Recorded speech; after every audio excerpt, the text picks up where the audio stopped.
Hi everyone, it's Kellyanne Banyan, and today in this lecture I'm going to cover basic EKG or ECG electrocardiogram interpretation. Alright, so here are some pictures of some 6-second telemetry EKG strips. There will come a time in the very near future that you will be able to interpret all of these EKG strips. Today, I'm going to give you the basic instructions on how to interpret them. As you learn in class, EKG or ECG stands for electrocardiogram. An electrocardiogram is a recording of the electrical activity of the heart over a period of time using electrodes that are placed over the skin. So, if you become a nursing assistant at any of the area hospitals, you will become quite comfortable performing 12 lead EKGs. It's important to note that there are only 10 leads that are actually placed on the patient. Just so you know, a telemetry monitor at a hospital only records 3 to 5 areas on an individual, so 12 lead EKGs are considered to be much more accurate. In the left photo, you'll see the placement of the electrodes. As you repeatedly do EKGs, you start to understand where to place the leads. In all honesty, the locations do not have to be exact to get a good read on the EKG, but you want to make sure it's as accurate as possible. The most important aspect of obtaining an EKG is making sure that the leads are placed symmetrically. The image on the right is what prints out from the EKG machine. Every time you print out an EKG, it comes with an unconfirmed interpretation of the EKG along the top. This interpretation is not always accurate and must be further assessed by a practitioner. So, as you learn in class, an EKG allows us to measure the quality of the intrinsic conduction system, or the flow of the electrical signal through the heart. Here's just a quick review of a basic EKG. You learned this in lab, so I'm just here to remind you that in relation to the intrinsic conduction system, the P wave corresponds to depolarization of the SA node. The QRS complex corresponds to ventricular depolarization. The T wave corresponds to ventricular repolarization. And the repolarization of the atria is masked by the larger QRS complex, where the ventricular depolarization occurred. So, for telemetry monitoring, there's 5 leads placed on the chest of a patient, and the telemetry monitor tracings are displayed in the hallways of most facilities that are actively monitoring patients on telemetry. So the telemetry machine is an overall good way to get a quick little glance at the patient's heart electrical conduction. If there's any issues, an alarm of sorts will sound, and this may or may not require an EKG. All right, so all the examples I'm going to show you are of 6-second telemetry strips. When looking at strips, every line along the top represents 3 seconds. So all the strips I will show you are considered to be 6 seconds long since they consist of 2 3-second segments. Additionally, you don't need to know this right now, but every individual block represents 0.2 seconds, and every tiny box within the 0.2 second box is representative of 0.04 seconds. At this point in time, you do not need to commit any of these to memory. For right now, I just want you to know what all the strips I am going to show you are representative of 6 seconds. I want you to be aware of this because when we go to determine the heart rates of the strips, we're going to multiply an aspect of these 6-second strips by 10. This way, we will be able to see the heart rate over a period of 1 minute. This is because 6 seconds times 10 is equal to 60 seconds or 1 minute. All right, so here are the 6 steps necessary to interpret any 6-second telemetry strip. The first step when you look at the rhythm is to check for irregularity. Here, you will determine whether or not the rhythm is irregular. To do this, you're going to look at the spacings between the QRS segments. A lot of professors suggest taking a separate piece of paper and basically making tick marks from one R wave to another R wave and seeing if the space between the QRS complexes or the R waves are the same. If the spacing is even throughout the entire strip, this means that the rhythm is regular. This will indicate that the patient is in a sinus rhythm. If the spaces between the QRS complexes are not even, this will indicate that the rhythm is irregular. To determine the rate, we're going to count the QRS segments along the strips and multiply it by 10 to give us the heart rate for 1 minute. The next step is going to see if all the P waves correspond one-to-one with every QRS complex. To do this, I ask myself, does every P wave cause a QRS? And I look. So P wave, QRS, P wave, QRS, P wave, QRS, P wave, QRS, P wave, QRS, P wave, QRS, P wave, QRS. So I look at this and determine that every P wave is one-to-one with a QRS complex. When you get into MedSurg 2, you will learn how to measure the PR intervals along with the length of the QRS complexes. This is a little bit too complicated for now and involves counting the tiniest boxes, so I'm not going to go through this. But basically, once all these steps are determined, the rhythm can be properly interpreted. All right, so normal 6-second strip. So 60 seconds in a minute, we're going to multiply it by 10. So we look at this, regular or irregular. We look at the spacing between the QRS complexes and notice that they are all the same. So we have determined that this is regular. Next, we're going to count the rate. 1, 2, 3, 4, 5, 6, 7. So 7 times 10 is 70. 70 beats per minute. Now I'm going to make sure that every P wave causes a QRS. So P wave, QRS, P wave, QRS, P wave, QRS, P wave, QRS, P wave, QRS, etc., etc. The last step is going to be looking at the length of the P waves and the QRS complexes. And by looking at the strip, they all seem to be equal in size. There's not like one big P wave and then a wider QRS. They all seem to be not only evenly spaced, but evenly sized. All of these factors considered, we can conclude that this strip is normal sinus rhythm with a heart rate of 70. All right, now let's take a look at this strip. Our first step is to see if the rhythm is regular or irregular. By looking at the spaces between the QRS complexes, we can determine that this is considered regular. Now, we know that the patient's in some sort of sinus rhythm. The second step is to count the rate. By counting the R waves of the QRS complexes, we can see that the rate is 1, 2, 3, 4. 4 times 10 is 40. We learned that in the normal adult, a heart rate between 60 to 100 is considered normal.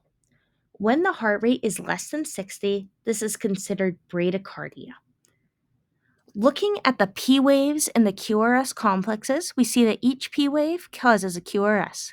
P wave QRS, P wave QRS, P wave QRS. And they all appear to be the same length. All these factors considered, we can determine that this is sinus bradycardia.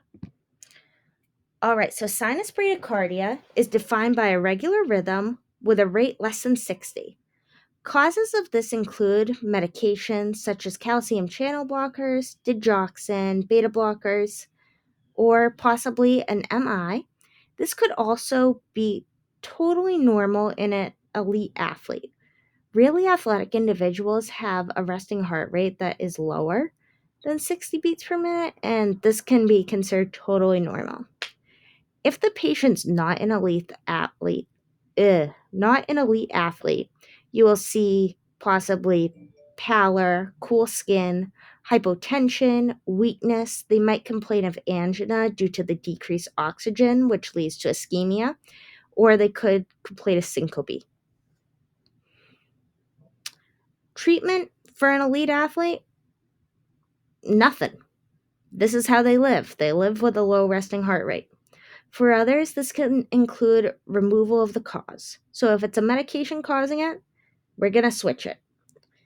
In a very emergent situation, there is a medication called atropine.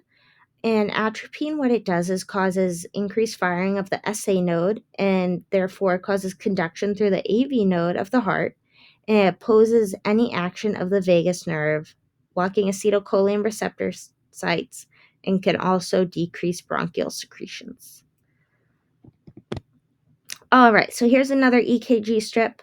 So we're going to check the rhythm, measuring out the spaces between the QRS complexes. So we're looking, it's all regular. They're evenly spaced. Now we're going to count the rate. So we have 1, 2, 3, 4, 5, 6, 7, 8, 9, 10, 11, 12. 12 times 10, 120, 120 beats per minute. Next, we're going to check the P waves and the QRS complexes. We can conclude that every P wave causes QRS. P wave, QRS, P wave, QRS, P wave, QRS, P wave, QRS. And we look at their size and determine that they're all the same. Then we can interpret that this rhythm is sinus tachycardia. So in summary, sinus tachycardia has a regular rate of greater than 100 beats per minute. Clinical causes can include stress, anemia, hypotension, hypovolemia, heart failure, hyperthyroidism, medications or drugs including caffeine, cocaine, nicotine, etc. Clinical manifestations are really only apparent if the patient's tolerating it. Sometimes patients will tolerate a high heart rate just fine. Other patients might be dizzy, have dyspnea, hypotensive, have some sort of increased myocardial oxygen consumption. There's a greater supply.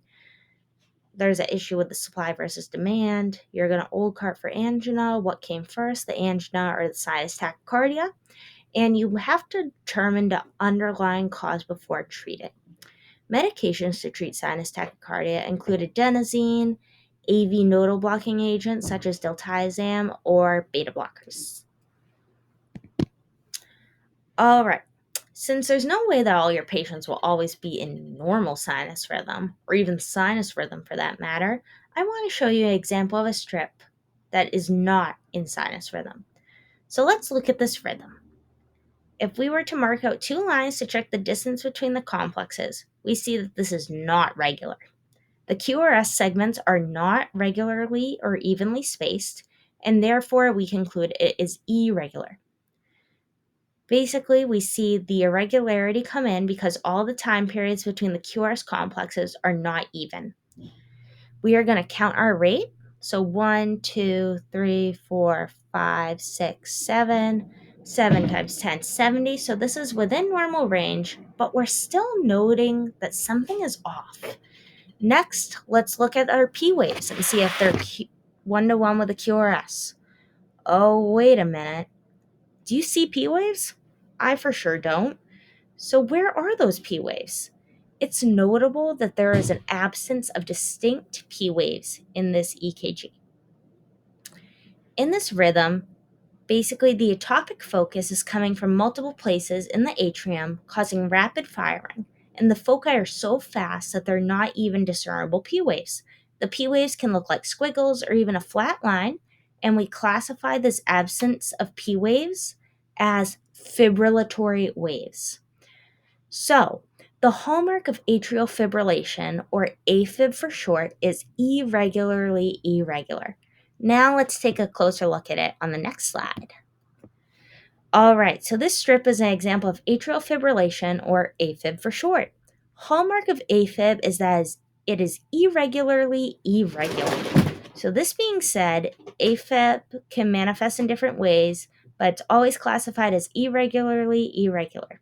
There's not only an irregular rhythm, but there is an absence of P waves, and these are instead replaced by fibrillatory waves. AFib is irregularly irregular, is disorganized, the atrial rate is extremely fast, and the ventricular response is ranging anywhere from slow to rapid. The P wave is fibrillatory, can change from fine to coarse, and there's a shortened QRS complex. The cause of AFib is basically that there are multiple places in the atrium causing massive firing, and the foci are so fast that this leads to non-discernible P waves. AFib is the most common dysrhythmia, and the prevalence increases with age. All right, so now let's talk about some different types of arrhythmias. I'm going to talk about premature ventricular complexes, or PVCs. PVCs are ectopic impulses originating from an area that's distal to the Purkinje system. PVCs are the most common ventricular arrhythmia. PVCs are characterized by a wide and bizarre QRS complexes. The normal length of a QRS complex is less than 0.12 seconds, and therefore a PVC has a QRS longer than 0.12 seconds.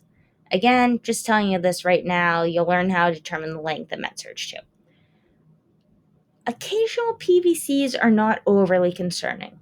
They're usually caused by an electrolyte disturbance, commonly hypokalemia or hypomagnesia, and this is why lab values are frequently monitored and potassium and magnesium are replaced during hospital admissions, especially in the postoperative cardiac surgery patients. Remember from your studies that magnesium antagonizes calcium. PVCs can also be caused by medications such as stimulants like amphetamine, certain antidepressants, epinephrine, and digoxin. Alright, so here I'm going to show you some different patterns that PVCs can manifest in. Displayed on the right are different patterns of PVCs. Bigeminy is when every other beat is a PVC. So we have a beat, PVC, beat, PVC, beat, PVC, beat, PVC. Trigeminy is when every third beat is a PVC. So we have beat, beat, PVC, beat, beat, PVC, beat, beat, PVC. Quadrigeminy is when every fourth beat is a PVC. So we have beat, beat, beat, PVC, beat, beat, beat, PVC. In all honesty, PVCs are really only an issue when we encounter a quote-unquote run of PVCs or multiple PVCs in a row. We're going to talk about a run of PVCs on the next slide. Just an important note regarding PVCs, you do not count the PVCs when determining the rate of a 6-second strips. Alright, so now I'm going to start talking about some dangerous rhythms. So ventricular tachycardia, or VTAC for short, is when there's a run of 3 or more PVCs. There's an obvious QT prolongation in this case, as we can see here. VTAC can either be stable or with a pulse, or unstable, which means the patient does not have a pulse. Whether or not there's a pulse present is going to determine our treatment. VTAC can be caused by an MI, coronary artery disease, or significant electrolyte imbalance, especially in relation to potassium or magnesium. It is important to note that VTAC lasts longer than 30 seconds in a sustained manner. The heart is not being properly perfused, and this causes an issue. No oxygen, ischemia. Ischemia leads to changes, can eventually lead to death. All right, so as I mentioned before, treatment for VTAC depends on whether or not there's a pulse.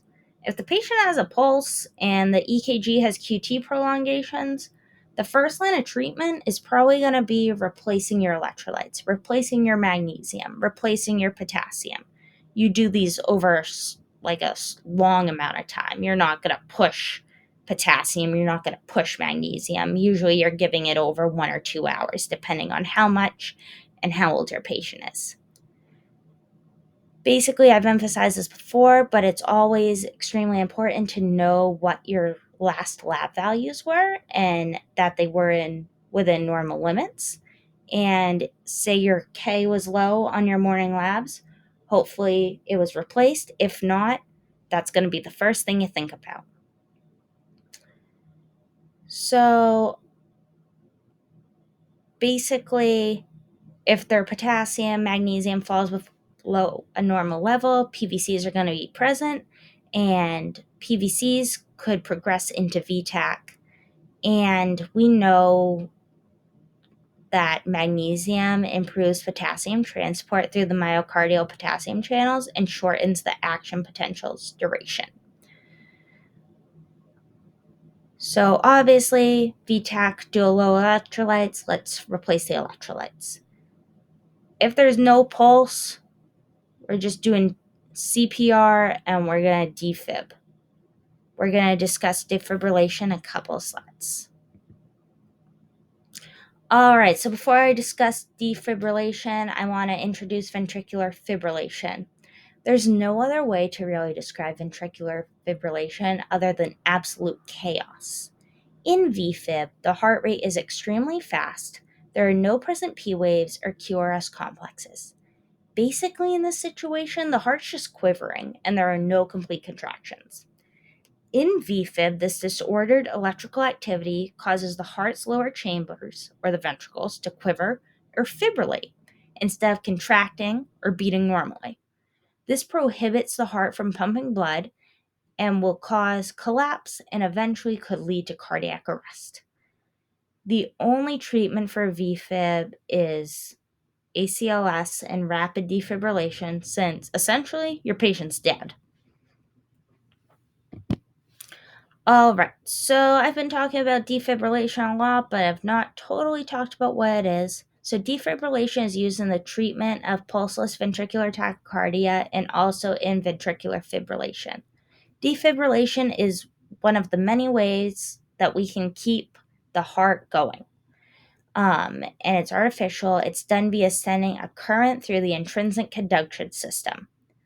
There's multiple different methods of defibrillation, and it's only really effective when it's administered within the first few minutes of a sudden cardiac arrest. So the earlier, the better. Patients are probably going to have to be defibrillated more than once and zapped multiple times because every single shock is going to cause a rapid depolarization. The reason that multiple defibrillation shocks are required is because the position of the heart is very anterior and you need to do more zaps for the current to travel to the posterior portion of the heart. Defibrillation during open heart surgery is more effective just because you're literally putting the paddles right on the heart and it's going to catch both sides of the physical heart.